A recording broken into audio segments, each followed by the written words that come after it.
Hello everyone, I hope you're keeping well during these very odd, very challenging times.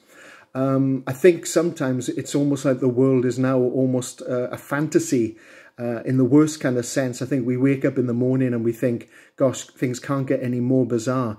And then we read the papers and we see the news and we listen to the radio and we find out that things are getting more and more tough and more bizarre. I suppose there could be a temptation, even for born-again Christians, to really wonder where God is in everything.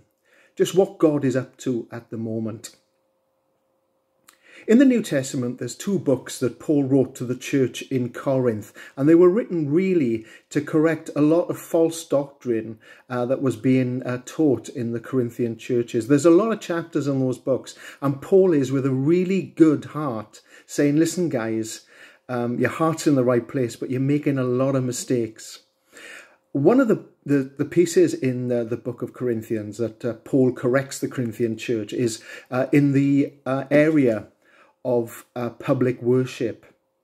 And there was a lot of chaos that went on in the worship at the time. And Paul said to the church in Corinth something that I'm sure you'll be aware of, and I'm sure you have heard. God is not a God of chaos, but a God of order. I think over the years, well-meaning Christians have perhaps taken that and put it slightly out of context to suggest that if there is disorder, God can't be a part of it. What I would say to you today is, whilst I agree God is not a God of chaos, he is a God in the chaos. He's not a God of chaos, but he's God in the chaos. Over the centuries, there have been some horrible instances and hideous events in world history that I suppose we could say God had nothing, God was no part of at all. In 1912, there was the sinking of the Titanic, a horrible event in the history of the world.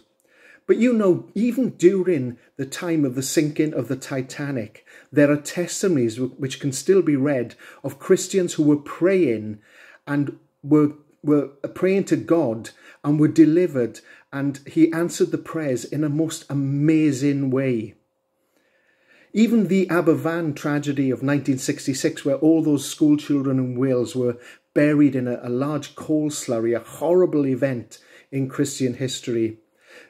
Some Christians at that time who were living in Aberfan still claim to this day that on the night of the Aberfan tragedy, for a very small time, there was a sad face in the sky that many people believe was a signifier from Jesus. In the First and Second World Wars as well, a lot of chaplains recorded at a time of a horrible time in history when there was chaos everywhere, that they themselves had visions of Jesus at that horrific time. So I would say, and history would bear me out here, that God is not a God of chaos, but he's God in the chaos. Paul, the Apostle Paul, was whipped, chained, stoned, beaten, tortured, and sometimes by the very people, the very bodies and religious organisations that should have been protecting and promoting him. And maybe, just maybe, there were times that Paul, because he was only a human being, was thinking, where is God in all this? But in the book of Acts, we can read how God appeared before Paul and said, look, I know things are tough, mate. They might even get tougher. But I'm with you, and I love you, and I'm encouraging and strengthening you. You have courage in me. So even at those times where Paul was helping to build the early church, that were really tough for Paul, God was there with him, encouraging him. Not a God of the chaos, but a God in the chaos.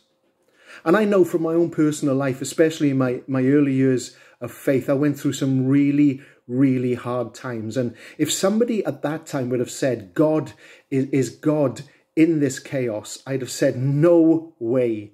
But you know, retrospectively, I know that God was using situations that were horrible and repugnant and repulsive to me, to teach me, to hone me, to polish and craft me into the son that he wanted me to be. He did it purely out of love. And I know that even the worst times in my life, where I reached rock bottom, hellish times, I know that while God was not the author of those events, God was there with me.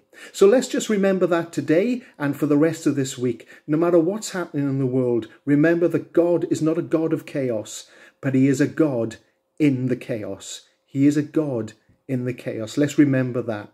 Worry small, pray large. God bless you. Bye-bye.